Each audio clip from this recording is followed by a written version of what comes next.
오늘 얘기를 좀 해봤다면 여러분들 이 얘기 좀 기다리신 분들 계셨을 거예요. 워낙 흥미로워서 물론 카메라로 저희가 담진 못했지만 재연을 좀 해봐서 저 준비한 화면이 있습니다. 장시호 씨와 우병우 전석의 법정 다툼 공방 얘기인데요. 같이 보시면 저 아세요? 아니요? 모릅니다. 저 얘기가 나온 게 장시호 씨 얘기는 이제 이모가 국정농단이 불거지자 박근혜 전 대통령에게 우병우 전석 책임을 따졌다는 거예요. 저 얘기를 좀 더 쉽게 풀어본다면 이현정이는 뭘까요? 그러니까 사실 어제 장시호 씨가 그동안 검찰에서 이제 끊임없이 진술했던 게 뭐냐 하면 결국 이번 상황에서 그 최순실의 어떤 국정농단 사태에 대해서 아마 우병우 석이 당연히 알고 있었을 것이다.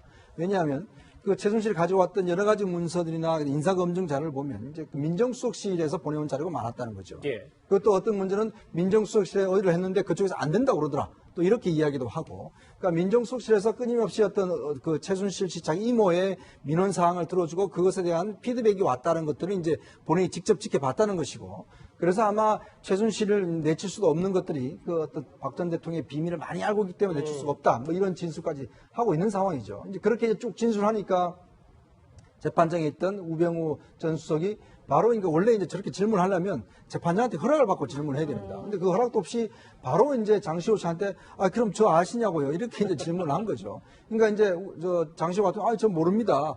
저는 그냥 그 이모와 한테 민정수석실에서 왔다는 거 이것만 이제 이야기를 한 것이죠. 그래서 어제 아마 상당한 공방들이 이제 벌어진 것이거든요. 결국은 그 민정수석실에서 만약에 그런 어떤 중요한 자료와 또 그런 정보들을 왔다라면 과연 그러면 민정수석이 모르고 좋겠습니까? 그럼 민정수석에 누군가가 협조자가 있었다는 거 아니겠어요?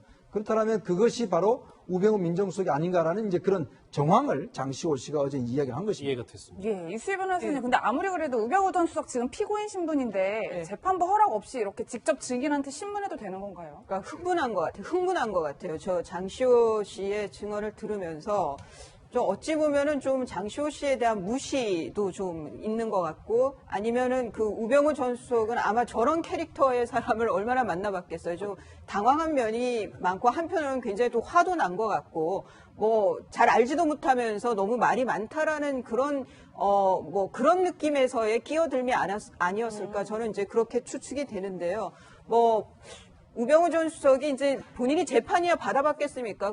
그리고 검사 생활한 지도 꽤 됐는데 공판 검사 나간 것도 보통 그러니까 직위가 올라가면 공판 검사 거의 안 하거든요. 그러다 보니까 흥분하고 화도 나고 이런 상황에서 좀 그런 그 재판장의 허락도 안 받고 끼어든 것 같은데 글쎄요. 지금 장시호 씨의 증언은 의도치는 않지만 좀 오염된 부분들이 있을 거예요. 왜냐하면 여기저기 이렇게 들은 얘기들이 많으면서 이후에 결과론적으로 본인이 하는 그런 의견들도 있기 때문에 원래 증언이라는 거는 사실관계에 대해서만 얘기를 해야 되지 본인의 의견을 말하는 거는 아니거든요. 예. 그런 면에서 이제 이 내용이 본인 생각엔 그렇다라는 거기 때문에 아마 우병우 전 수석이 저런 반응이 나오지 않았을까 싶습니다. 웬만하면 당황 안 하는 우 전 수석도 저 말에는 조금 이제 놀란 것 같은데 그동안 우병우 전 수석은 최순실 씨의 존재에 대해서 줄기차게 이렇게 주장해 왔습니다. 들어보시죠. 존재는 언제 알았습니까? 정윤회 문건 사건 때 정윤회 씨의 부인이다. 뭐 그런 정도로 알고 그리고 최순실에 대해서는 그 조사를 한 적도 없습니까? 민정수석 하시는 동안에? 정윤회 사건 이후로. 최순실을 조사한 적이 있냐고요? 네. 없습니다. 없습니까? 대통령에게 보고한 적도 물론 없었겠죠? 예. 저 얘기가 뭐 오래전 얘기도 지금도 저 입장 우병우 전 수석 어제 입장 네. 저거랑 바뀐 거 없는 거 아니에요? 저기서 만약에 알았다고 해버리면 이때까지 진술 자체가 다 신빙성이 떨어지는 거고요. 끝까지 몰랐는지 모르겠습니다. 몰랐다고 주장을 할 것으로 지금 보입니다. 예. 그냥 몰랐다고 줄기차게 주장을 하고 박근혜 전 네. 대통령과 마찬가지인 거네요. 똑같이 해야지만이 하나만 무너지면 질문할 게 수백 가지, 수천 가지가 돼버리기 때문에 그걸 너무나 잘하는 우병우 수석 입장에서는 당연히 그렇게 얘기를 할 거고요. 장시호가 추측성 발언을 한 거예요. 우병우 수석하고 최순실하고 많이 알 거다. 그러니까 갑자기 그거는 짚고 넘어가야 된다는 생각에 뭐 재판장한테 허락도 받지 않고 직접 신문을 한 게 아닌가. 아마 그게 초조함을 좀 드러낸 것이라고도 보이기도 합니다. 예, 이수희 변호사님 더불어 뭐 법리적으로 우병우 전 수석이 탄탄할 수는 있겠지만 피고인석에 앉아서 뭐 이렇게 턱도 개고 증인을 노려보기도 하고 뭐 이랬다는데 결코 재판부에는 좋게 비춰지지 않을 것 같아요. 그렇죠. 그렇게 이제 뻣뻣한 모습, 뭐 그 법적으로는 뭐 본인 입장에서 무죄일 수 있지만 도의적으로는 누가 봐도 민정수석실에서 제대로 일을 못했다라고 보는 거잖아요. 그런 모습이 이제 재판부에서 좋게 보일 리는 없고, 다만 그런 모습은 글쎄 그 무죄에 대한 그 자신감도 있겠지만 원 성격이 그대로 나오는 거 아닌가 그런 생각이 듭니다. 예, 박진 변호사님 뭐 이런 비교가 조금 뭐 맞지 않을 수도 있겠지만 김기춘 전 실장도 최고의 검사 출신이었고 우병우 전 수석도 최고의 검사 출신인데 재판에서 보여주는 모습은 정반대란 말이에요. 네. 누가 잘하고 있는 건가요?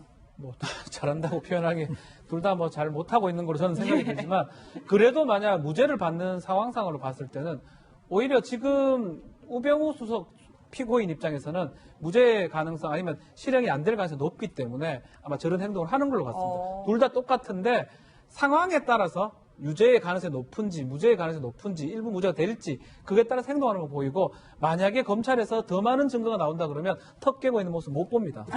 그때부터는 딱 꼿꼿이 할 거라고 생각이 듭니다. 예. 장시호 씨와 우병우 전 수석의 어색한 만남 얘기까지 정리를 해봤습니다. 여러분은 지금 뉴스특급과 오늘 얘기부터 좀 해봐야 될 것 같습니다. 다음 달 3일 결심 공판을 앞두고 있는 조윤선 전 장관이 오늘 재판에 출석을 했습니다. 화면으로 같이 한번 보면서 얘기를 해보죠. 예. 예, 뭐 박지훈 변호사는 네. 이제 화면에 나올 텐데 초반기의 모습과 오늘의 모습을 보면 머리도 참 많이 자랐고요. 시간이 많이 흘렀구나 이런 생각이 드는데 조윤선 전 장관 얼마 전에 재판에 참석해서 눈물을 보이기도 했잖아요. 네. 오늘 재판에서는 어떤 모습을 보여줄까요? 마찬가지입니다. 34차 공판이었습니다. 공판을 블랙리스트 관련해서 상당한 많은 공판이 있었는데 오늘도 마찬가지로 존재는 알았지만 블랙리스트 존재는 알았지만 자신이 개업했거나 고의성이 없다라고 그대로 주장하는 걸 보이고요. 아마 이번 재판에서 증인 신문들은 끝난 것 같고요. 피고인 신문, 피고인에 대한 검찰, 변호인, 재판부 신문을 한 걸로 보이고 끝까지 혐의 사실에 대해서 존재는 알았지만 혐의 사실은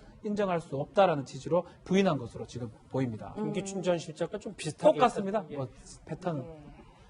근데 저 조윤선 전 장관 말고도 사실 유체이탈화법 뭐 본인은 혐의가 없다 이렇게 박근혜 전 대통령이 아주 또 일목요연하게 얘기한 게 있더라고요. 예, 참 저도 어제 이 보도를 보고 궤변이라 그럴까요? 아니면 굉장히 그러니까 산하기관 인사조치는 사직을 시키라는 뜻이 아니야. 이게 이제 노태강 국장 이런 얘기예요. 그러니까 내가 그런 얘기를 했어도 어디까지나 노태강의 선택사. 그러니까 산하기관 뭐 박물관 관장으로 보내는데 그거를 받아들이는 입장에서 이거 나 나가라는 거구나. 그만두라는 거구나. 이렇게 분문율처럼 통례처럼 관례처럼 인식되는 게 있잖아요. 어디 한직에다가 보냈을 때 이건 그만두라는 얘기라고 받아들이게 되는데 거기에 대해서 내가 그렇긴 얘기했지만 그걸 그렇게 그 사직으로 받아들인 거는 노태강 국장의 선택사항이다라고 이제 노태강 국장에게 또 책임을 밀었어요. 저런 모습이 저는 그냥 일반 형사범이라면 모르겠습니다만은 그래도 전직 대통령인데 저렇게 진술하는 거는 좀 자존심의 문제라 그럴까요? 그래도 여전히 그러니까 전직 대통령인 채통에서는 좀 말씀하지 그렇게 이런 진술은 하지 않는 것이 더 정치인 박근혜다운 거 아닌가 싶은데 어느 순간부터 정치인 박근혜라는 그 이미지가 이런 유체이탈 합법 아랫사람들에게 책임을 전가하고 이런 모습으로 고정화됐다는 거 그게 다시 한번 확인하게 된 게 이 진술 내용이 아닌가 싶습니다. 재판이 이어지고 있어도 아직 발언이 바뀐 게 없어가지고요. 사실 박근혜 전 대통령이 집권 시절에 유체이탈 화법 손꼽히는 게 하나 있었습니다. 그 목소리 한번 듣고 오겠습니다. 그동안의 그 여러 그 문제점들에 대해서 또 국민의 그 불안에 대해서 어떻게 확실하게 대처 방안을 마련하느냐 이런 것을 정부가 이제 밝혀야 할 거다. 그다음에 현재의 상황 그리고 이 대처 방안에 대해서 적극적이고 분명하게 그 진단을 한 후에 그 내용을 국민들께 알려야 한다고 봅니다. 예, 사실 뭐 검찰에 가서 한 이야기가 누가 봐도 논리적으로 앞뒤가 맞지 않는 말이란 말이에요. 본인께서 생각했을 때 이 대답이 최선이다. 그리고 변호인들도 이렇게 대답하시라. 뭐 이런 조언을 했다고 봐야 될까요? 아마 그렇게 봐야 될 것 같습니다. 하나가 인정을 하고 하나를 만약 얘기하다 보면 여러 가지 만들어놓은 둑 자체가 무너진다고 판단했기 때문에 검찰 조사, 옥중 조사할 때도 다 모르는 것처럼 어떻게 보면 질문하면 동문서답식으로 답변을 한 게 지금 보입니다.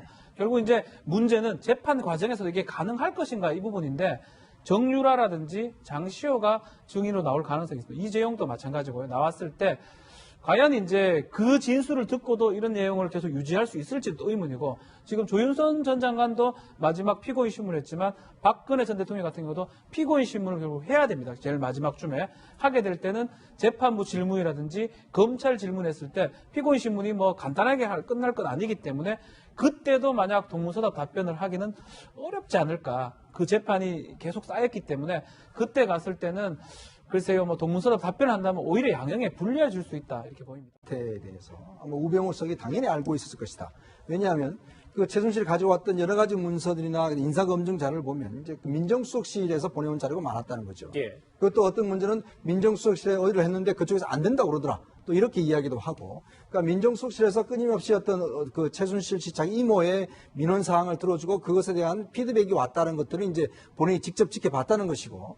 그래서 아마 최순실을 내칠 수도 없는 것들이 그 어떤 박 전 대통령의 비밀을 많이 알고 있기 때문에 내칠 수가 없다. 뭐 이런 진술까지 하고 있는 상황이죠. 이제 그렇게 쭉 진술하니까 재판장에 있던 우병우 전 수석이 바로 그러니까 원래 이제 저렇게 질문하려면 재판장한테 허락을 받고 질문을 해야 됩니다. 근데 그 허락도 없이 바로 이제 장시호 씨한테 아 그럼 저 아시냐고요 이렇게 이제 질문을 한 거죠. 그러니까 이제 저 장시호 같은 저 모릅니다.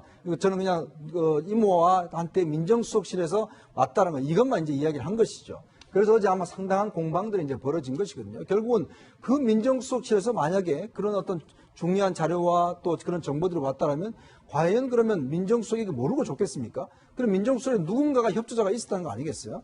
그렇다면 그것이 바로 우병우 민정수석이 아닌가라는 이제 그런 정황을 장시호 씨가 어제 이야기를 한 것입니다. 이해가 됐습니다. 예, 이수희 변호사님. 근데 아무리 그래도 우병우 전 수석 지금 피고인 신분인데 재판부 허락 없이 이렇게 직접 증인한테 신문해도 되는 건가요? 그러니까 흥분한 것 같아요. 그러니까 흥분하고 화도 나고 이런 상황에서 좀 그런 그 재판장의 허락도 안 받고 끼어든 것 같은데, 글쎄요. 지금 장시호 씨의 증언은 그 의도치는 않지만 좀 오염된 부분들이 있을 거예요. 왜냐하면 여기저기 이렇게 들은 얘기들이 많으면서 이후에 결과론적으로 본인이 하는 그런 의견들도 있기 때문에 원래 증언이라는 거는 사실관계에 대해서만 얘기를 해야 되지 본인의 의견을 말하는 거는 아니거든요. 예. 그런 면에서 이제 이 내용이 본인 생각엔 그렇다라는 거기 때문에 아마 우병우 전 수석이 저런 반응이 나오지 않았을까 싶습니다. 웬만하면 당황 안 하는 우 전 수석도 저 말에는 조금 이제 놀란 것 같은데 흥분한 것 같아요. 저 장시호 씨의 증언을 들으면서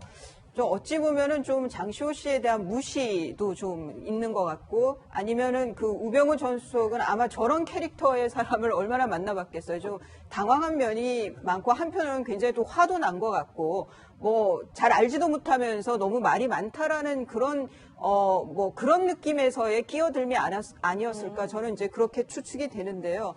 뭐 우병우 전 수석이 이제 본인이 재판이야 받아봤겠습니까? 그리고 검사 생활한 지도 꽤 됐는데 공판 검사 나간 것도 보통 그러니까 직위가 올라가면 공판 검사 거의 안 하거든요. 그러다 보니까 오늘 얘기를 좀 해봤다면 여러분들 이 얘기 좀 기다리신 분들 계셨을 거예요. 워낙 흥미로워서 물론 카메라로 저희가 담진 못했지만 재현을 좀 해봐서 저 준비한 화면이 있습니다. 장시호 씨와 우병우 전 수석의 법정 다툼 공방 얘기인데요. 같이 보시면 저 아세요? 아니요? 모릅니다. 저 얘기가 나온 게 장시호 씨 얘기는 이제 이모가 국정농단이 불거지자 박근혜 전 대통령에게 우병우 전 수석 책임을 따졌다는 거예요. 저 얘기를 좀 더 쉽게 풀어본다면 이현정이니 뭘까요? 그러니까 사실 어제 장시호 씨가 그동안 검찰에서 이제 끊임없이 진술했던 게 뭐냐 하면 결국 이번 상황에서 그 최순실의 어떤 국정농단 사태